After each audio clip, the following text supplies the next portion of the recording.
Build professional skills this semester with Adobe Creative Cloud and create standout work both in and out of the classroom. Save big on professional creativity tools. Students get 65% off Adobe Creative Cloud, including Photoshop, Illustrator, Premiere Pro, Acrobat Pro, and 20+ creative apps. No matter what project you're working on, Adobe Creative Cloud apps can help you take it to the next level. Visit adobe.com/student to learn more. Fellas, you know Degree Cool Rush deodorant, right? Well, last year they changed the formula, and guys were mad about it. One dude even started a petition. So guess what? Degree heard us, admitted they messed up, and brought the original Cool Rush scent back exactly how it was. And it's in Walmart, Target, and other stores now for under $4. So grab some and remember why its cool, crisp, and fresh scent made it the #1 men's antiperspirant for the last decade. Degree Cool Rush is back, and it smells like victory for all of us. Shopping is hard, right? But I found a better way. Stitch Fix online personal styling makes it easy. I just give my stylist my size, style, and budget preferences. I order boxes when I want and how I want. No subscription required. And he sends just for me pieces, plus outfit recommendations and styling tips. I keep what works and send back the rest. It's so easy. Make style easy. Get started today at stitchfix.com/Spotify. That's stitchfix.com/Spotify.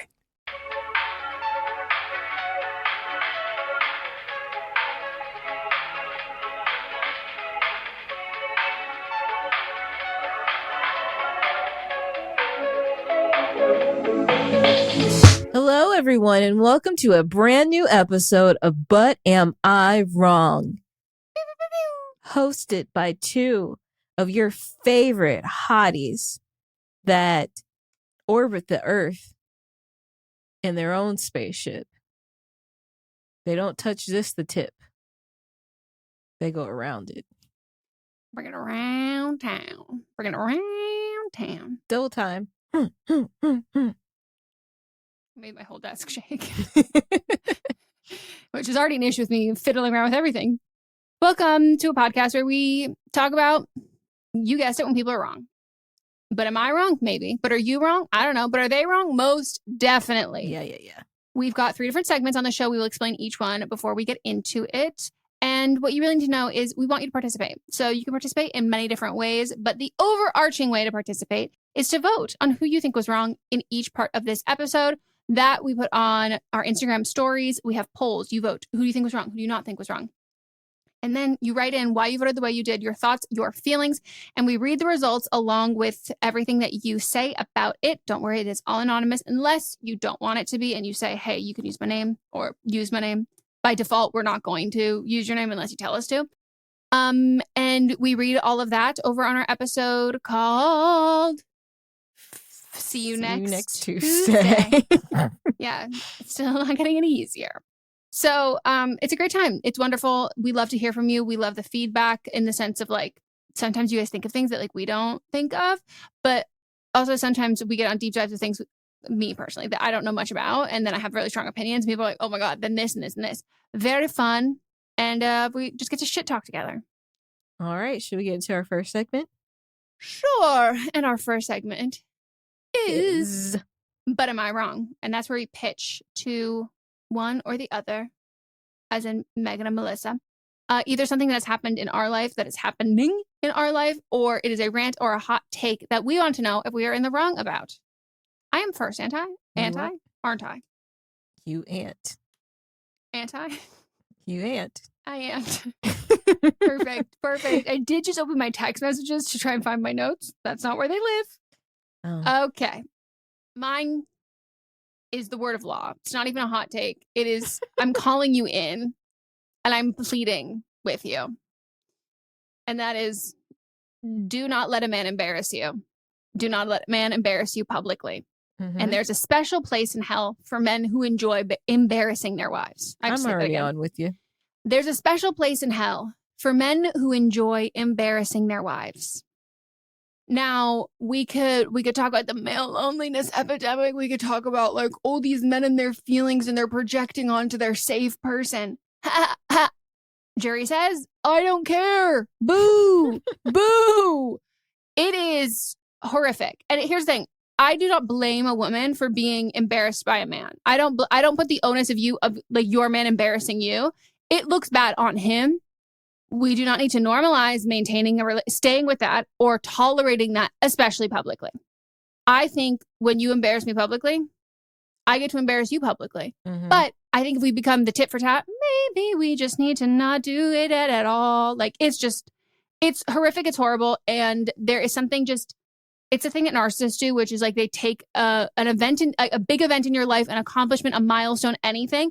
They find a way to minimize it, make it about them, and like make it so you can't celebrate, like make you feel stupid for enjoying this or celebrating whatever that is.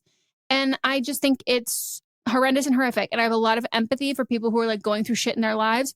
But as someone who's also been through shit in my life, if you projecting it on other people is not how you come out the other end at all.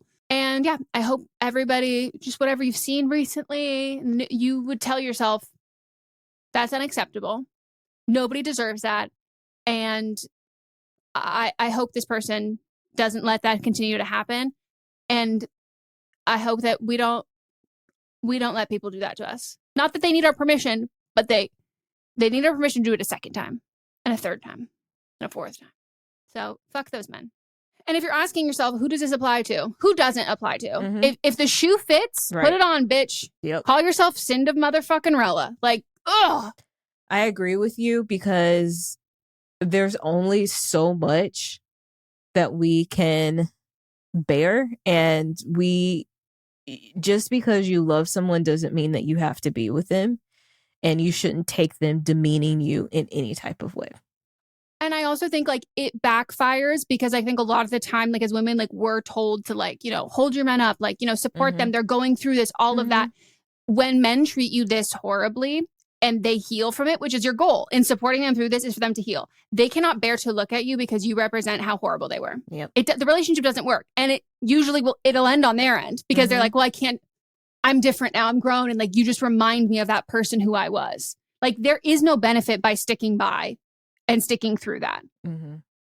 And it's like sad. And like, nobody's immune to it. Like, it doesn't matter how much money you have. It doesn't matter how much fame you have. Like, men will do anything in their power to disrespect you. Agree. Now we'll get into mine. It's also in the same vein, actually. I want to talk about something incredibly important today. And some may think that this might be too late, but I say it's right on time. This impacts the well-being of countless children and the stability of families. While Mother's Day has passed, the spirit of honoring mothers and supporting their vital role in raising children, the ones that actually do it, is a year-round commitment. And that's why I'm proposing that we implement a consistent global initiative to champion child support accountability. Not just as a one-off event, but as an ongoing priority for every community. Just recently, Suffolk County, New York, they had a powerful example of this commitment in action. Sheriff Errol Tulin Jr. and local officials unveiled a wall of shame, spotlighting individuals who collectively owe $1.5 million in unpaid child support. These weren't just abstract figures. These are resources, thousands of dollars, as Sheriff Tulin said, could have gone to food, clothing, doctor's appointments, or school supplies for the children. My initiative that I'm proposing highlights a crucial truth: the immense, often solitary burden carried by mothers when a co-parent fails to meet their financial responsibilities. As Suffolk County legislator Trish Bergen eloquently put it, a lot of times a two-income household dissolves, and then the mother is left there holding the bag, financially and emotionally. And this isn't about shaming for its own sake, even though these men should be shamed. It's also about accountability. It's about recognizing that children suffer when parents choose to abandon their obligations. As Sheriff Tulin emphasized, it's really the children that suffer, even though these men may think they're punishing their former girlfriend, wife, or significant others. Now imagine if this type of proactive accountability, this public dedication to securing children's futures, were a standard practice everywhere. Imagine if, throughout the years, communities worldwide consistently call for financial justice for children, visibly acknowledging those who fail to provide and celebrating those who step up every day. This isn't about punishment. It's about empowerment. It's about sending a clear message that societal well-being hinges on shared parental responsibility. It's about reinforcing the fundamental truth that children deserve consistent support, love, and resources from both parents. By making child support accountability a continuous, visible effort of publicly putting these men's faces up, we send a powerful message. We value our children and we support the parent who tirelessly raised them. We reinforce legal obligations and create a stronger safety net for families. So I urge you all to consider how we can adopt this proactive approach to our own communities, ensuring the critical issue of child support is always at the forefront. Let's make it our collective mission to ensure that every child receives the support they need to thrive, that every mother is empowered, not burdened, in her essential role. As Sheriff Tulin passionately states, our children deserve better. Let's commit to this cause year-round, making sure that financial justice for children is a reality, not just a hope. Brava. Can I just say, that was giving, and I mean this as a compliment, very Susan Ross from Scandal when she gets in her impassioned speeches. I was getting very much Susan Ross energy. Thank you. I was feeling like, yeah, you're right. And I'd already seen the TikTok, but suddenly I was like, suddenly my hands are up. Yeah, wholeheartedly. And I have to say, as someone who, I am vehemently against the police infiltrating their personalities into their job. I really don't like when they have Facebook pages be like, come on over to the jail, who we've got warrants out for these people. I'm always like, ew, stop, you fucking freaks. This was the only time that I was like, I like whatever personality hire started this one. This, because this is actually for good. This is not like, hey, someone missed a court date and now we're going to post their photo on Facebook to go viral in other places that are not even the fucking county we're in. Exactly.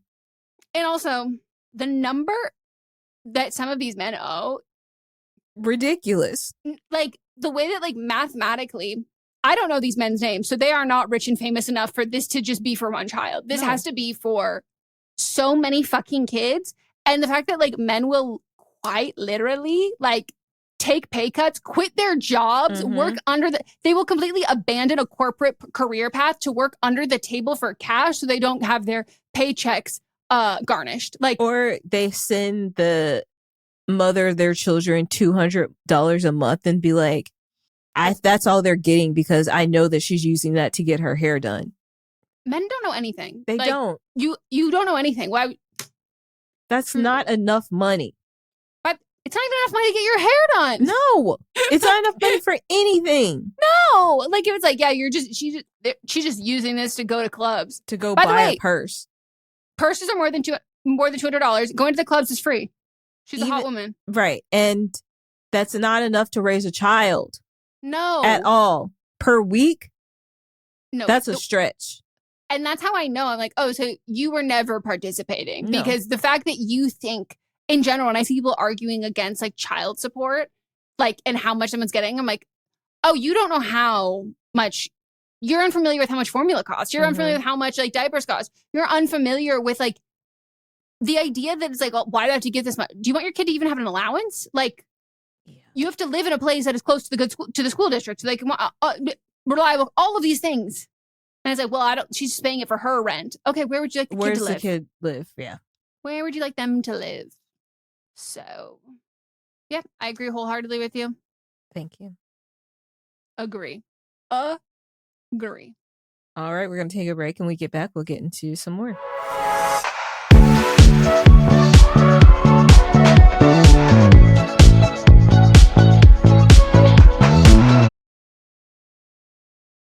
Support for today's episode comes from OneSkin. We've talked about OneSkin before. Did you know your body starts accumulating senescent cells as early as your 20s? Also called, what are they called, Melissa? Zombie cells. These cells stop producing collagen and hyaluronic acid like they used to, and they start secreting an inflammatory substance that makes neighboring cells dysfunctional too. There is an answer for these zombie cells, though, and it comes from our friends at OneSkin. Founded by an all-woman team of scientists, OneSkin is the first and only skin longevity company to target cellular senescence, a key hallmark of aging, with their proprietary OS1 peptide. OS1 is scientifically proven to decrease lines and wrinkles, boost hydration, and help with the thinning skin that often comes with age. Don't just take our word for it, though. They've got over 4,000 5-star reviews for their full line of face, body, sun, and travel-sized products. But if you want to take our word for it, know that we love them. We are using them constantly. The OS1, like the way it goes on, so easy, so simple. You notice a huge difference with them.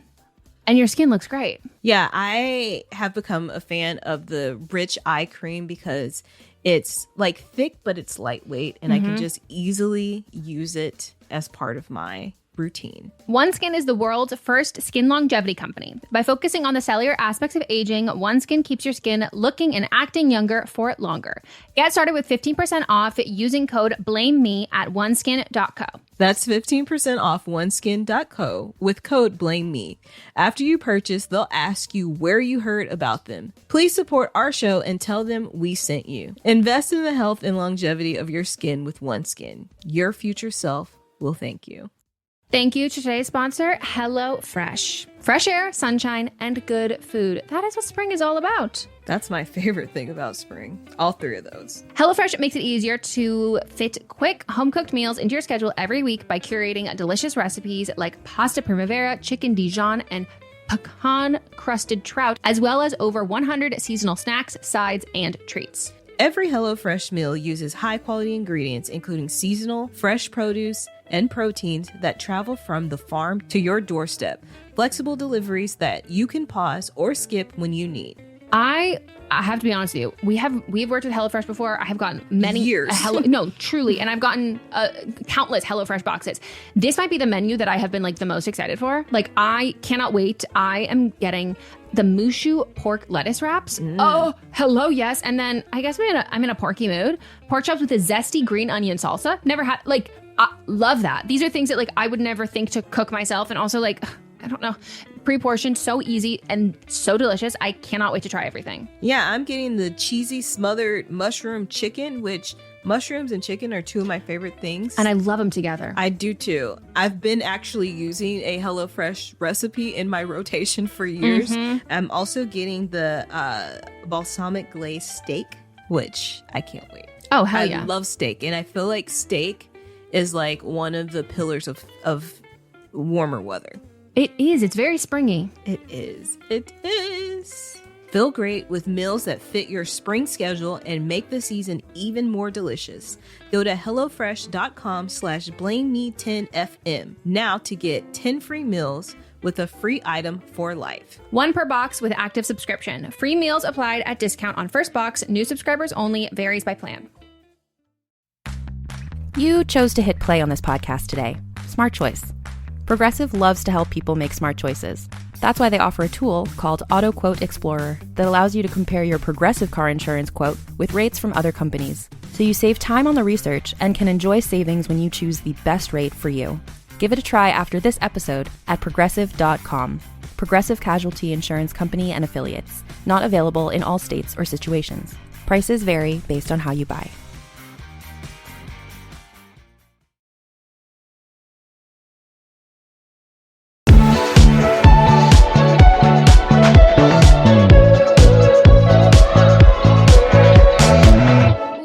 It's time for our next segment, But Are You Wrong?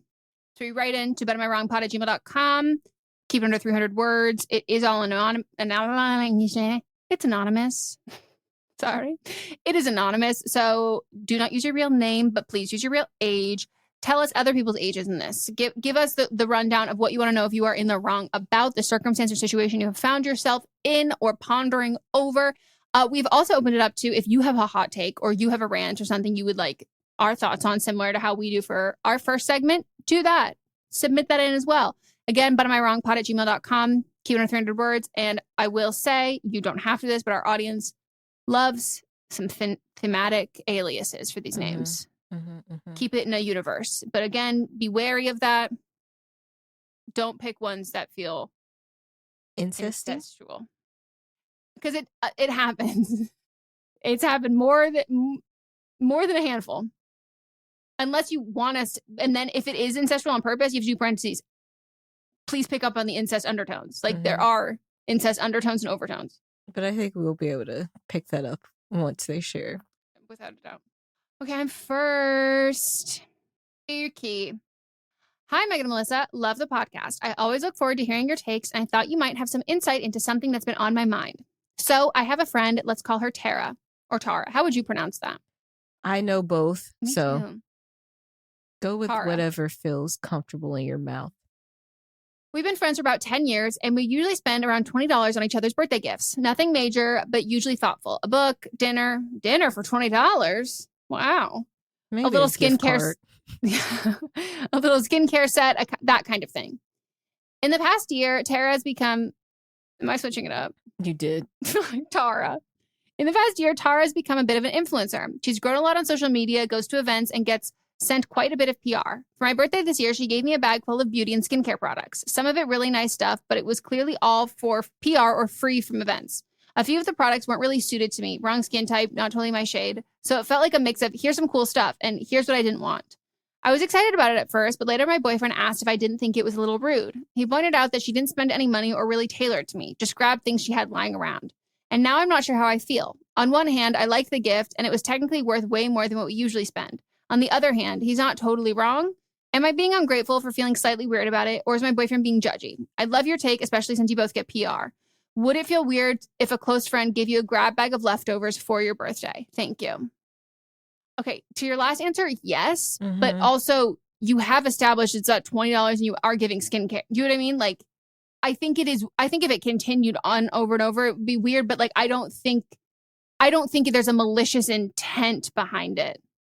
Depending on what it was. I don't think it was malicious. And I think she's thinking of it as $20 is $20 and it's more than $20.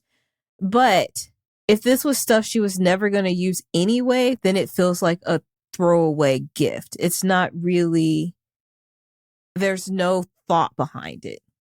Well, my next question is, does she give you her PR that she doesn't want regardless? Yes. That's the thing. Is like Meghan gives me stuff that's not right for her, but it's not in the form of a gift. So I don't think like there are certain times like a brand gives you a gift set and you're like, oh my God, this is so perfect for this person. I'm going to throw that. I've thrown stuff into gifts for other people. Like, but it's an addition to. Exactly. Way back in the day for that kind of a thing. But that's also because like I give PR, like I literally have a box of shit and I pass it around to my friends and all that kind of stuff. So I think that like, I think there was thought put into it. If like she doesn't give PR to people, she doesn't do that. Like, you know, and she like over the course of this time has been like setting aside certain things, because I also would ask if this is somewhat similar in the vein of things that she would normally get you. Not to play devil's advocate, you don't actually know that she did get everything in PR. It could be that she went and bought you something and then was like, oh, this is a skincare thing. This is so great. And then she went to a brand event for said, like same thing, and then brought a couple more things in on it. I think it is like a messy kind of sticky situation. I personally, I would give her this to be like I think in general, like sometimes people forget holidays, they forget birthdays. I don't think everyone's going to have like a win gift wise all of the time. And especially someone who's like new at the influencing thing, she might just think like, oh, this is really cool. This is going to be really wonderful. People are going to like this. It's not thoughtful. And like, she might be getting caught up into it. If you are very close, I would give it this one time. Yeah. The next, do y'all exchange gifts for any other holiday? Yeah. And if you're getting the same thing, then I would be then we have a conversation. Yeah. But I think like one time. Like that one time you got a gift card. I'm still not over that. I'm like, by the way, get me nothing. Like, truly, this is so fucking passive aggressive. This is deeply passive aggressive. So, yeah, I don't think that I don't think it's thoughtless. I don't think it's malicious. But I'm not going to say that this was thoughtful. I think it could be misplaced, thinking they're being thoughtful and it's not thoughtful. But like very quickly, I could without a doubt. Did you say how old you were? No. But when I like first started, if I'm like 19, 20, I probably could have done this for a friend and like thought this was like, oh my God, perfect. And like there was thought behind it. But like the next year I've been like, oh, I'm not doing that. That's like, no, like, no. I think the stuff that's not your shade or like you wouldn't wear or like not your skin type, that I think is thoughtless. If there's like stuff that like she loves that like she's bought with her own money and then got gifted a brand new set. I've had that where I'm like, oh my God, I have to give this to this person. Again, it's always in addition to other things. But yeah, I would, this to me, it feels like a slip up, a flub. I think unless it becomes a pattern, I don't know. I kind of think in general, like people get one free pass on like a bad kind of gift. Mm-hmm. Depends on what the gift is though and what it represents. Exactly. Yeah. If it's paired with like a personality shift that you like really don't like or a sense of entitlement, then I think, yeah, read into this. Yeah. But I also think if you haven't thought anything about it and your boyfriend brought it up, you might not have felt that kind of way about it. But yeah, also some people feel weird about giving things to like friends when they get like PR because they're like, well, I don't want it to look like I'm bragging or whatever. And I'm like, oh my God, just give your shit to your friends. Give me your shit. Yeah, like Meghan would bring a box over and it's like, this is stuff that does not look good on me. I think it would look good on you. And I'd go through it and be like, and then I would say, go again and get some for your sisters. And go again, get some for the nieces. Yeah. And I'm like, we'll go to UPS and ship a box. Like, I'm like, I'm not leaving with this much left. Yes. You have so many women in your life. Grab more. Grab more. Because I felt like I was taking too much. No. And she was like, no, get more. I said, get more. I was like, do you need gifts? I've told you, do you need gifts for other people? Grab some of these things from for gifts. So yeah, but yeah, she might be, if she's just starting out on this, there's just like some people might just, they're misconstruing like their, not to be like woo woo, but like they're like blessings and things that they've gotten and wanting to find a way to share it with like friends. And then they're like, oh, I have to wait to give it as a gift, which I do think objectively is weirder. It's why I also think selling PR is weird. I think that's weird. Yeah. I think that's really fucking weird. I think it's illegal. Just wrong. I don't think it is 100% legal. Makes sense. All right, here's mine, or the pick for writer number 2. I want to rant with a crying laughy emoji. I like to dress up, and some people would consider it overdress. I love to wear heels. I work in an office that is business casual, and people lean towards the casual with jeans and sneakers. I have absolutely no issue with what others wear, but I like wearing stylish clothes. I know that others judge me for my clothes, but I feel more comfortable and confident expressing my fashion tastes. Still professional and modest, no office siren here. Also, I shop on a budget and then style things so it may look like I'm spending more than I am. I always tell people if I got a deal when asked where I got something from, and I'm excited to say if something came from even Walmart. I don't think it's an issue to dress towards the more business side of business casual. I hate that the older women I work with are judging me because I'm younger and wear heels, but I'm not going to change how I dress just to make them feel more comfortable. They would probably find something else to be snarky about anyways. People should just be able to wear what they want without judgment. I'm in dress code. Hear, hear. I stand with you. As someone who wore heels to class in college, as someone who wore blazers and heels on set. Blazers in the club. That was different. That's different. Everybody was doing that. Everyone had peplum in the club. Yeah. I am all for wear what feels comfortable. I wear what I like. I like to be dressed up, especially if it's an outing, if it's a trip. I like to shop for the occasion. I know you like telling people if it's a deal or not. I don't know if you're doing that to make them feel better because they're like, ooh, that looks expensive. I love to word vomit a deal sometimes. But it's like it has pockets. It's like the same kind of thing. But you don't have to do if you're doing it because you think you should tell them, don't. Be you. You're a bad bitch and be a bad bitch and do what bad bitches do. Mm-hmm. To help your case, very rarely are sneakers business casual. Correct. They're just casual. Unless they are I mean clean, I mean smelling like right off the cow. They are like white, pristine, or cream. Cannot be a dark color. Leather. And the laces next to nearly blend in that you can kind of think they're a booty. That is the only time a sneaker works, and it's only with pants. Like, that is not business casual.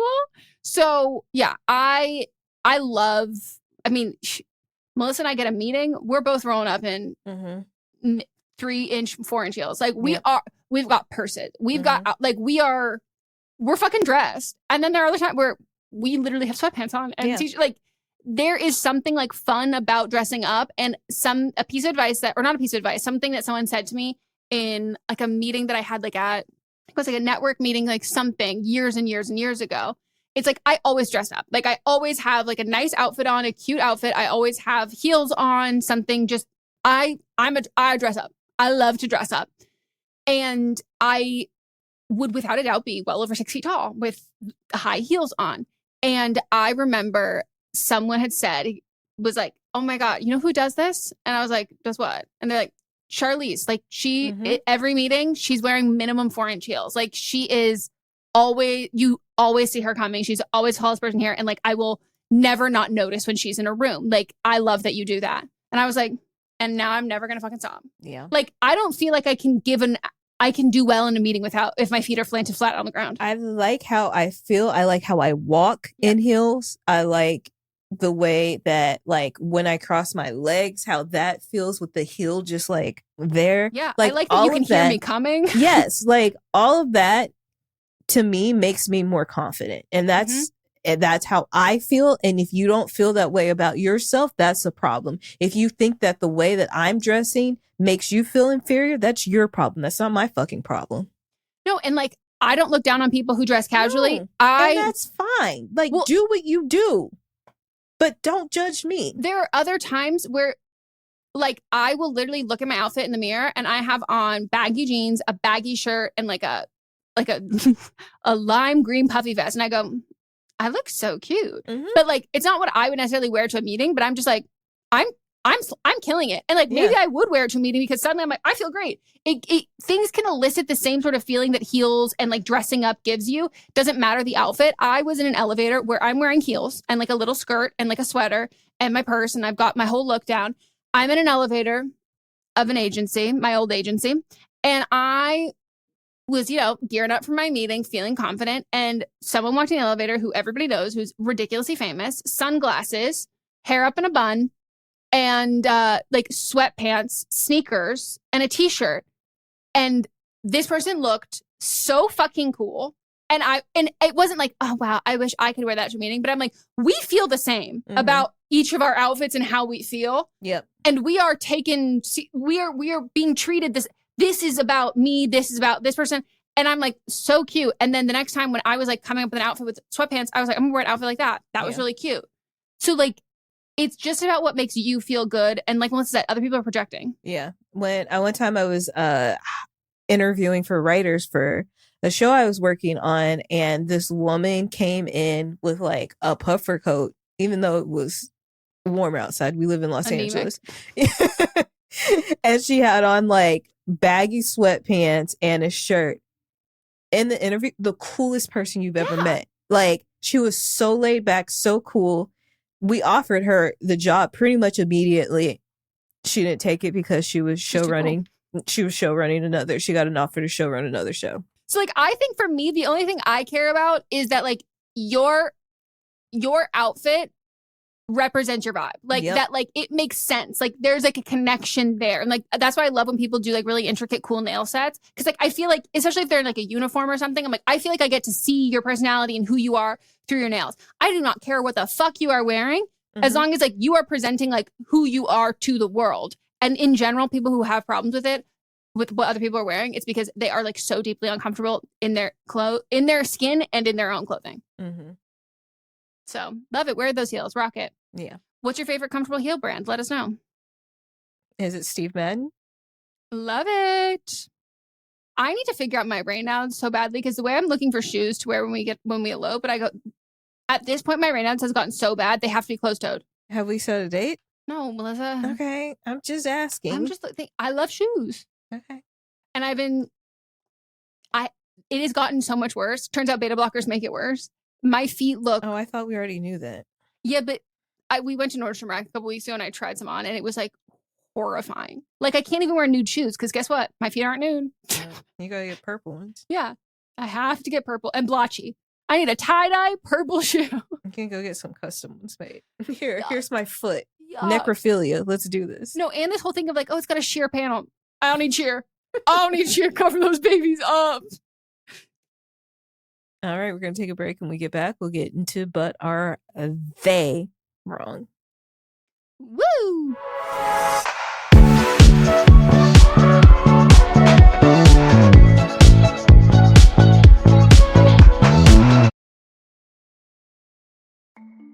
If you've ever shopped online, and let's face it, who hasn't?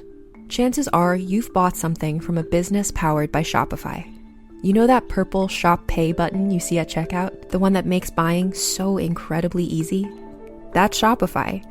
And there's a reason so many businesses sell with it, because Shopify makes things easier, and not just for shoppers. They make it easy to start and run your business.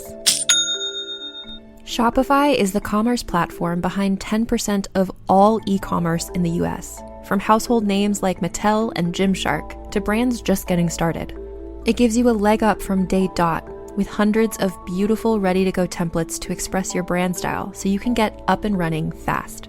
You can tackle your important tasks, from inventory to payments to analytics and more, all in one place. You can also spread your brand's word with built-in marketing and email tools built for you to find and keep new customers. And remember that iconic purple Shop Pay button that's used by millions of businesses around the world? It's why Shopify has the best converting checkout on the planet.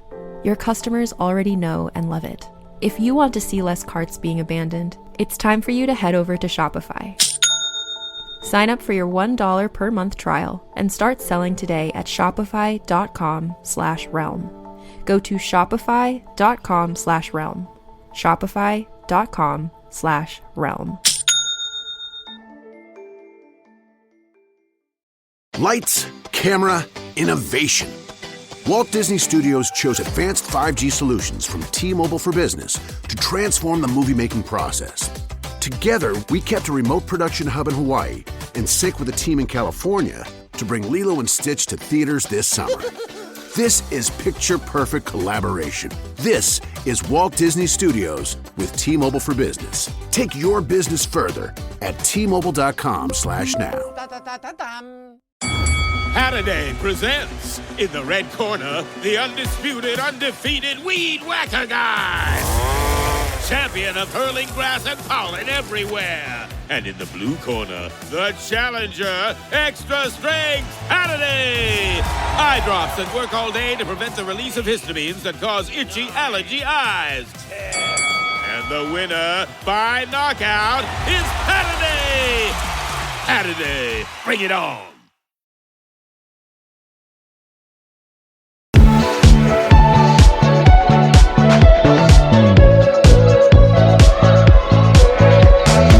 We're back and we're here for But Are They Wrong? That's when Meghan and I pick someone in the world who we say, fuck you to, because they're the worst, the wrong, the Rachel of the week. Meghan, what do you got? Here is what I got. I would like to nominate Guy Edward Barkus. What a name. Yeah. And may he rest in torture. So there was an explosion outside of a Palm Springs fertility clinic on Saturday morning, which killed one person, which was like first reported that they killed one person. It was like, holy fuck, holy shit. Thankfully, that person is Guy. Oh. Guy is the person who bombed it. He is the one who is now dead. Okay. But it did injure 4 other people, and it sent debris flying for blocks all across. And I saw this first on my TikTok. I saw a video of people being like, holy shit, what the fuck? Like, what the fuck? Not even news videos, just people who are there. And for anyone who's like on Palm Springs is so fucking small. So like small. It is so small. I'm looking at this and I'm like, yeah, know where this is. Like it is such a tiny, tiny, tiny place. And this is just a crazy thing to happen. So he is a 25-year-old resident of California with nihilistic views, cited by NPR. And it may have also had antinatalist leanings. What do you think? What do you think? And it was targeted as domestic terrorism, of course.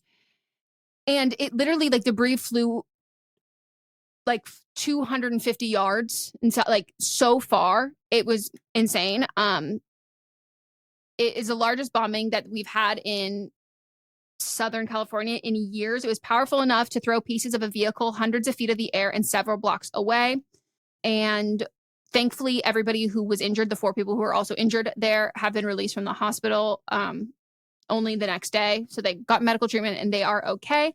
But it was what he targeted was the American Reproductive Center's ARC fertility clinic, which has been in function since 2006, which provides in vitro fertilization and other reproductive services. So the clinic also posted a photo on Instagram, and they confirmed that the vehicle exploded in its parking lot, but said no staff members were hurt. And thankfully, which I did not know, that a lot of the time in these places, they house all of the reproductive materials, as in like eggs, embryos, all of those things, samples. They don't house those there because they know that they are. What I was worried about. I was panicked for that, but like the fact that they already know that they're a target means that in general, like I don't know what the exact term is, but laws are written in blood, where it's like bad things have to happen for protocols to be in place.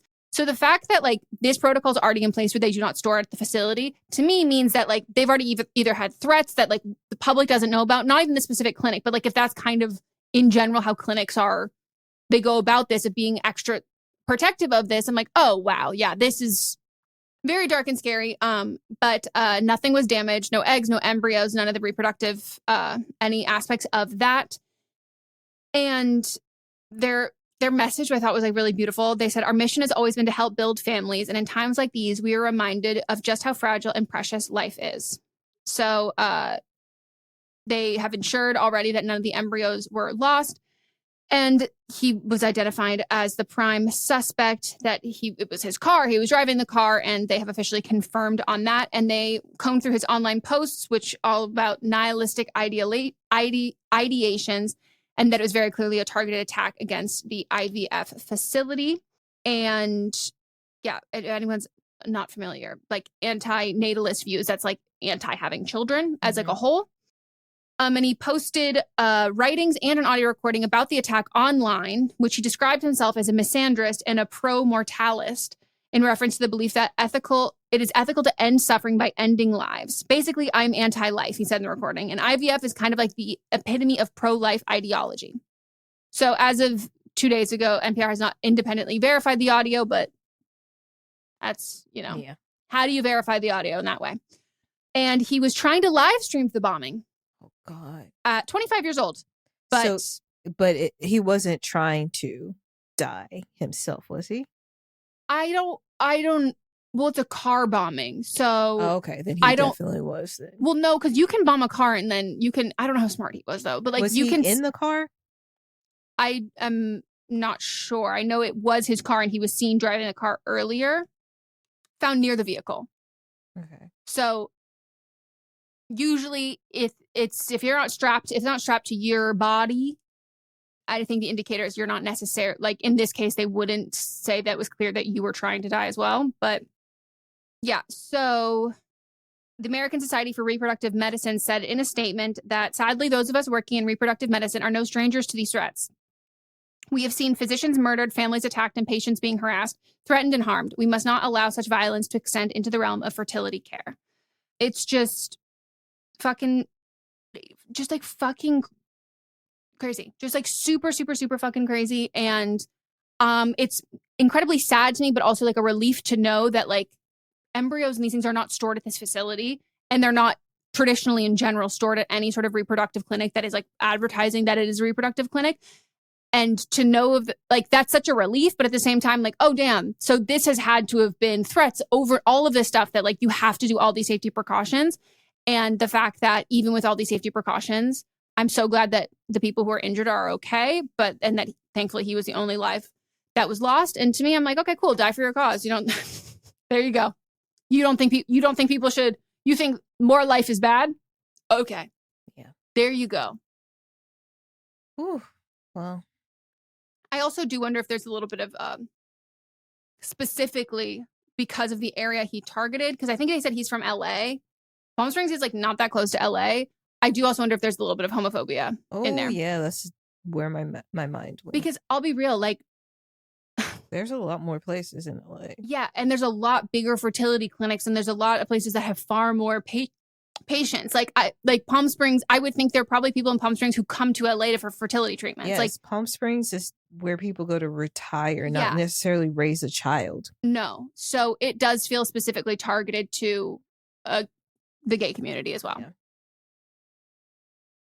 So we're going to go to a break, and we get back, we'll get into more.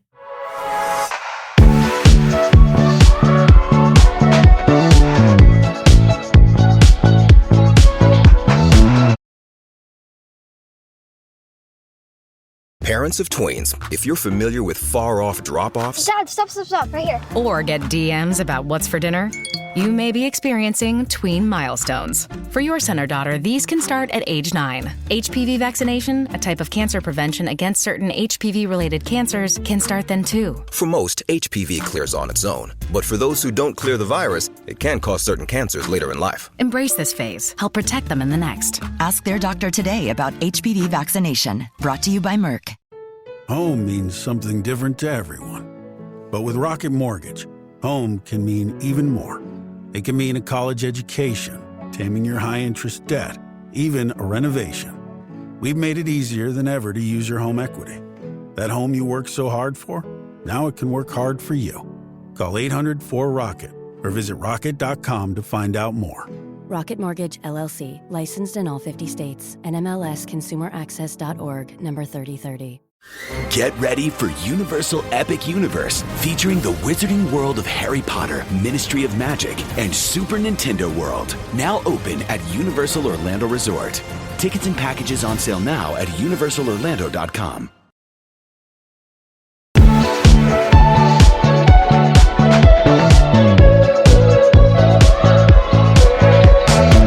We're back. All right. Mine is XAI, Mayor Paul Young, the mayor of Memphis, and Mayor Lee Harris, the mayor of Shelby County. Today, I'm talking about something that's happening in Memphis, a town outside of Memphis, Tennessee, a situation that should alarm every single one of us. It's a story of power, pollution, and a community fighting for its rights to breathe clean air. And frankly, it's a story where XAI, led by the world's richest man, allegedly, Elon Musk. Oh my God. I said, what the fuck is XAI? Twitter. And when you think about it, well, no, it's not Twitter. It's AI, but named X because he likes the letter X. Oh, wow. He's really bad at this SEO thing. Mm-hmm. Also led by the local mayors, and they're all on the wrong side of justice in my eyes. Last summer, an abandoned factory in southwest Memphis was resurrected, not for the community's benefit, but for XAI's ambition to build the world's largest supercomputer, Colossum. They were told it would bring jobs, tax dollars, and transform Memphis into a digital delta. XAI proclaimed this is just the beginning, with plans for a second facility already in the works. But the residents of Boxtown, a majority Black, economically disadvantaged community just a few miles away, this isn't progress. It's another threat to their health. This community has a long and painful history of enduring industrial pollution. They are surrounded by 17 other polluting facilities, including an oil refinery, a steel plant, and a gas-fired power plant. The cancer risk from the industrial sources in Southwest Memphis is already 4.1 times higher than the EPA's acceptable risk.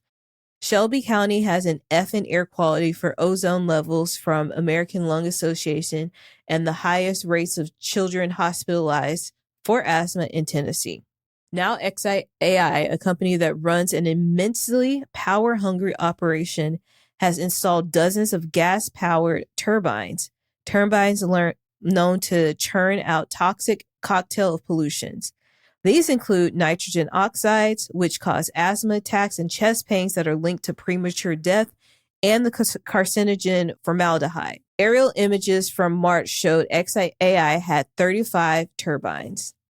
They generate 420 megawatts, equivalent to a medium to large size power plant, and produce 2,000 tons of nitrogen oxide pollution every year, which would make XAI one of the biggest pollutants in the country.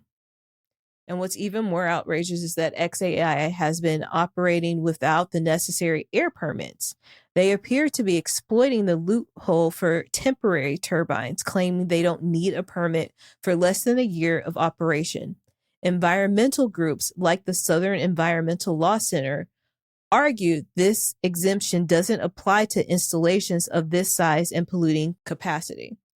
Patrick Anderson, a senior attorney for SELC, puts, "Our position is, without a permit, they should not be operating." In January, months after starting operations, XAI finally applied for permits for just 15 turbines.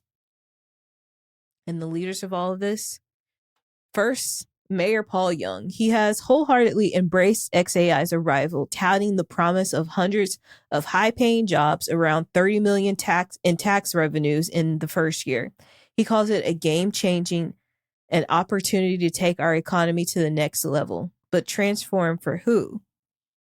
Not for Sarah Gladney, a resident who lives 3 miles from the facility and suffers from a lung condition. She states, "Our health was never considered. The safety of our community was never considered."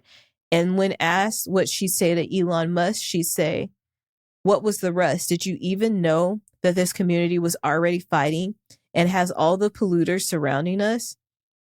State Representative Justin Pearson, who, I don't know if y'all remember, he was one of the ones that was like impeached for his position, and then they put him back. He was voted back in. He lives 3 miles from the facility and was blindsided by the project. He pointed out that Memphis's power grid is already unstable, leading to rolling blackouts in recent winters. XAI is receiving 150 megawatts from the local facility, enough to power around 100,000 homes, and is awaiting approval for another 150 megawatts. He asks, "It's an actual gas plant in the middle of a neighborhood, and you don't need any permitting. Something has failed drastically and significantly with our system of checks and balances." And before, when I said when he was impeached, he was on the right side of history. I just want to make that clear. Yeah. This is someone that we like. And then the Shelby County mayor, which I don't understand how the county has a mayor and then the town has a mayor, but whatever, was questioned, simply stated that he has no reason to have any concerns. So the citizens are sick. They've been showing up to town hall meetings, going in and saying, like, "Why are y'all doing this to us?" I also want to point out both these mayors are Black, so not necessarily a race thing here. And the people of the city council has introduced an ordinance for environmental reform, including millions of dollars of penalties for non-compliant companies and sunset dates for environmental permits. While this is a step, it's a testament to the community's relentless advocacy, not the proactive leadership of XAI or the mayors. And as Alexis Humphreys, a 27-year-old Boxtown resident, powerfully asked at a public hearing while holding up an inhaler, "How come I can't breathe at home and y'all get to breathe at home?" Easter Knox from Boxtown also said that she has had on a mask because she has COPD.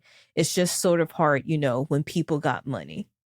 So this is I've lived in Memphis when I was very young, and then again in a suburb of Memphis. I was also young then too, but like this hits home. Like Memphis is only 5 hours from a 5-hour drive from my house. Like It's sickening. I know people from Memphis, and the fact that they are doing this for what? Like, you could have put this in the middle of nowhere. Yeah. It does not have to be there. No, and the fact that these communities, like, it's like, again, like, you've already done it. You're doing it again. You've already, like, there is no, hey, let's like spread the risk amongst it's like, no, it becomes targeted. Yeah. It becomes very targeted and obviously very different. But my dad grew up in like Pittsburgh, like, and he worked in the steel mills and like as a child, as a fucking kid, and like you breathe all of that in, and then in order to get out of it, you have to put yourself even farther and deeper in it to like you have to like participate in the system that is like poisoning the people around you in order to get out of that place. Like they're like that person said, like people with money, like it's just like there's to go up against that is so fucked because they tell you and they offer a promise of, oh, this is going to create all these jobs. Yeah, you're going to work in worse conditions than you already are by living there and breathing. It's just so fucked. And also I think like it's so fucking rich to call AI growing of jobs. Because I'm like, so you think we're also stupid? Taking away jobs. Yeah, it's fucked. I looked this up to follow, just to like see some of the people to put a face to some of these names. And I do want to give a shout out to on NBC News, the photographer the photojournalist, his name is Noah Stewart. And I found him on Instagram. It's at Shot on the Block. Holy fucking shit. So he says he's based in West Tennessee and available for travel. His photos are stunning, like beautiful. And it looks like he does like lots of other just like hired photo shoot kind of stuff. So I know we've got people who are in all parts. Like I'm just like stunning photos, like just beautiful photos, and like just conveys this like in a way that this looks like a movie, in a way that like not like, oh, this is stunning, like this is a picture perfect movie, but like he conveys emotion through these photographs. And I also think there's like a dying art of photojournalism when people are getting all of their news from TikTok and getting all of that kind of stuff, that like this adds such a it's incredibly grounding for like a story that feels like this is so fucked. You're able to put like faces to a story and all of that. Right. So yeah, the Memphis Community Against Pollution president, this photo of him, have you seen this one? I've scrolled through them. Yeah. Stunning. Just wow. So if I was in West Tennessee, I would hire this man to take my elopement photos. It doesn't seem like that's what he does, but by God, this is some of the best. Yeah. There's emotion in those pictures. Yeah, just insane gorgeousness. And like, that's a massive skill that comes out of it. And in general, when you fuck people over, you fuck communities over, those people get creative. Those people turn to art, and then those people make art, and those people make art that like guts you from the inside out and tells a story and gets other people to pay attention to that story. Yeah. So yeah, fucked. I recently, which is embarrassing. Oh, you know me. I think I've tried to talk to you about this before, and I always pick the wrong name. Aaron Brockovich. I almost said Andy McDowell again. I know. It's not really the same thing to me. But like I embarrassingly learned about that on TikTok, and then learned that it was like a real, true story. And it's just. And she's still fighting. Yeah.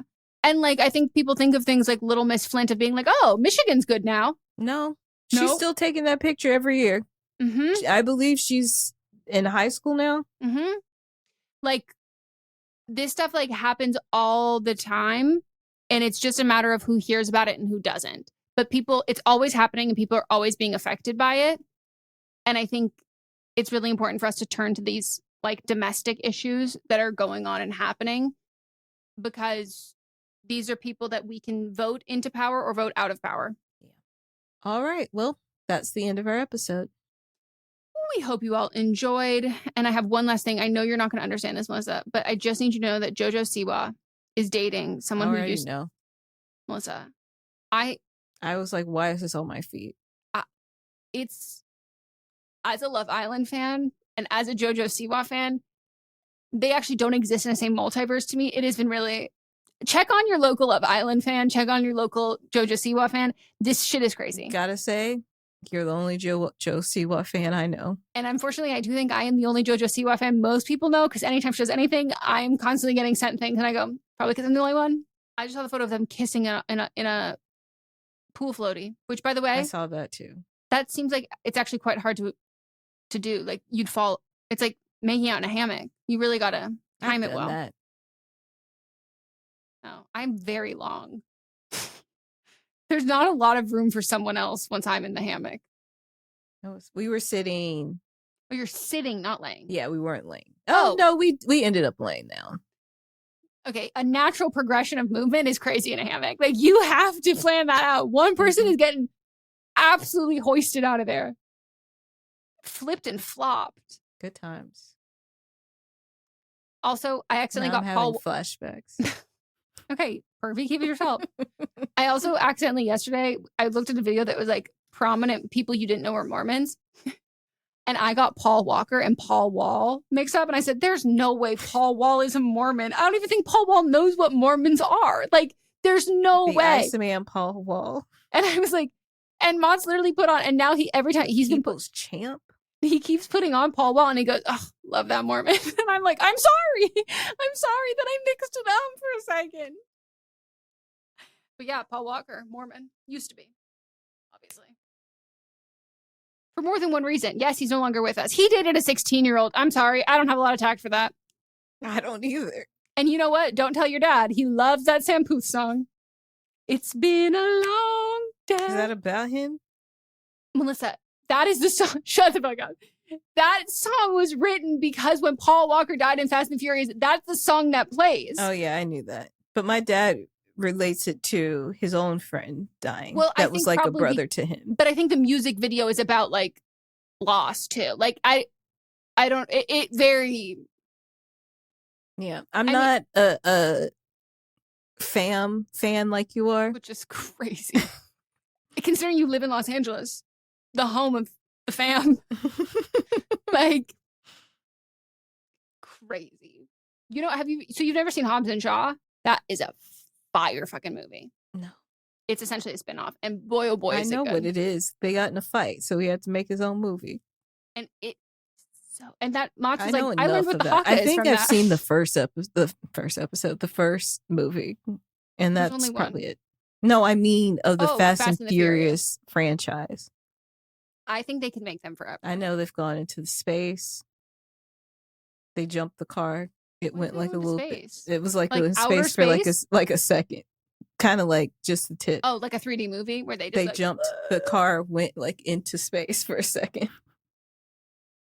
I'm sorry, like through the strap, like Katy Perry. Don't just you watch all? Yes, that's what I just said. By the way, there's so many. So like, do you mean like a singular shot it was in the sky? I think it was Ludacris and Tyrese. Yeah. And I think they jumped their car into space for a second. If not, they need to add this into the next movie. And this is Fast and the Furious 9. This is the one that I haven't seen yet. Well, sorry, I spoiled it. It's okay. Moss watched it without me, and I was like, "Are you fucking kidding me?" I was so mad. It came out in 2021, and of all the movies, it wasn't on streaming forever. Okay. It was driving us crazy. Well, wow. Maybe I did see it. If it was just a second, I could have missed it too. Just like that, F9's car in Space Stunt got one thing very right. Astronaut reveals. I'm addicted to that headline. Speaking of, and just like that, Meg the Stallion's going to be in an episode. Whoa. And just like that, confirm if I'm not wrong. That's the Sex and the City reboot. Yes, it is. So who is she? A Samantha? Is she I don't know who she is. Well, I know she's that fans of a random fucking I know that Kristen Davis. Yeah. She saw her at an event and asked her to be in an episode. Well, I was going to say. And had previously said that she would be a dream person to have on the show. Wait. Did Meg ask her to be in an episode? She said, I want Meg to. Yes. And then she had said, like, in an interview that she wants Meg the Stallion to be on the show. And then she saw Meg at an event and said, can you be on the show? Oh, my God. Because to me, Meg is a Samantha. Yeah. I could also see her being a Charlotte, but like. I think that she might be playing herself. I don't know. It might be like how on She-Hulk. Yeah. She looks so good in that. Mm-hmm. I mean, when does she on? Bring She-Hulk back. They have the Daredevil one's out now. It looks real scary. Yeah. I kind of want to see it, but it's so dark. I know. When it was on Netflix, turn the lights on. I don't know if it's still, I mean, he's blind, so. Okay. Don't make it like that. That's not what just this is about. He's blind, so he can't but see. in general, we're in a gaffing shortage. These people will not like these goddamn shows. I think that's part of the mood of the show because he's blind. I say this with love. They also did it in that one with, they also did it in Winter Soldier, and that's because I think their stunt coordinator was not available that day, and they said make it dark. Okay, so did you watch Jessica Jones and... Okay, so they're all lit specifically for them. Oh, and then they have a show when they all come together. Yes. And when they are in their individual things, it's lit how it's lit on their own show. Turns out all of the gaffers are on those TV shows, and that's why no one else can light a show. They say, so sorry, I'm actually busy on Jessica Jones. I specifically think that it is dark because he is blind. Oh, okay. So this is a choice by the gaffers, I wasn't lack of the gaffers. Yes, I wasn't making a joke. This is the mood. When they made the mood board, they said this is what we're going for. Like all the Powerpuff Girls have a color. Yes. All of the people have a lighting. Yeah, and a color too. Because it was graded for that color when they were in there. That must be where all the gaffers went because they were missing on set for Captain Winter Soldier. No, it's not Winter Soldier. It's him. The new one or the TV show. It's the new one. Captain Soldier. All the other names are coming in my head, but not this one. Anyways, and the same thing with that show with that boy, Night Agent. There's sometimes where they'll do an action sequence. No, Melissa, they'll do an action sequence entirely in the dark, and I go, What was the point of the choreographer being hired for this? Yeah, I'm like, what's? By the way, it doesn't look impressive at all because it's dark, and these aren't even that. I can't. By the way, these are stunt people because I can't see them. So I assume that this is the stunt. And they could do a lot better than this. Why is it always just empty cardboard boxes in a dark alleyway? It's not doing anything. I literally just Googled cap. I can't. Cut me off. The end. Captain America Brave New World. All right. Thank you for joining us. We'll see you tomorrow See You Next Tuesday. Wednesday, use that day to catch up. Thursday, we've got Don't Blame Me. Friday, prepare your orifices. And then the weekend is there, and we'll be back here for another episode of But Am I Wrong? Woo! Goodbye. Well, sorry. Whoa. As soon as I put my hand down, I brought it back up. Too hot. Burns too hot. Fucked up.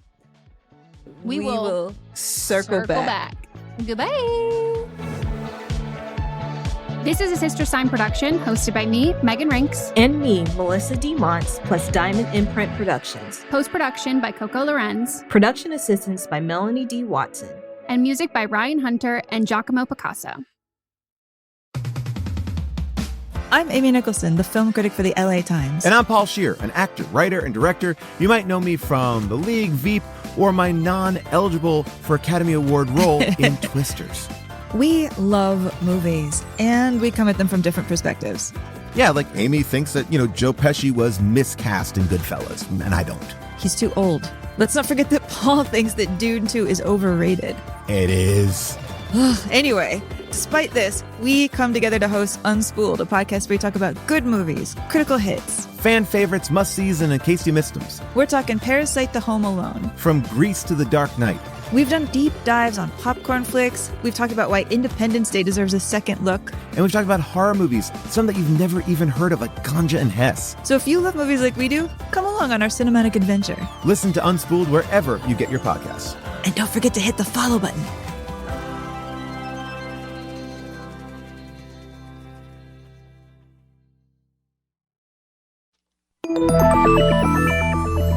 Can you actually change your personality if you want to? How does peer pressure work, and why is it so powerful? Should you ever really trust your gut when you make a big decision? These are just a few of the topics we've recently covered on my podcast, Something You Should Know. I'm the host, Mike Carruthers, and each episode of Something You Should Know covers multiple topics that are likely relevant to you. You'll discover things you can use in your life today, right now, like how to have a great conversation, how to be more courageous, the anatomy of the perfect apology, and much, much more. To date, there are over 1,000 episodes of Something You Should Know, and we've gotten over 4,000 mostly 5-star reviews. I invite you to check out Something You Should Know. Look for the bright yellow light bulb on the blue background. Something You Should Know, wherever you listen to podcasts. What's up, fellow TV watchers? It's Brian from The Core Podcast, where we cover all things Apple TV+. We are wrapping up our recaps of Emmy favorite Severance, but 2025 on Apple TV Plus is just getting started. In April and May, The Core is recapping Seth Rogen's new Hollywood satire, The Studio, and Jon Hamm's dark comedy, Your Friends and Neighbors. We'll also be recapping the first 2 seasons of Apple's sci-fi thriller, Foundation, heading into the 3rd season of that later this year. Search for The Core, all things Apple TV Plus, on Apple Podcasts, Spotify, and YouTube.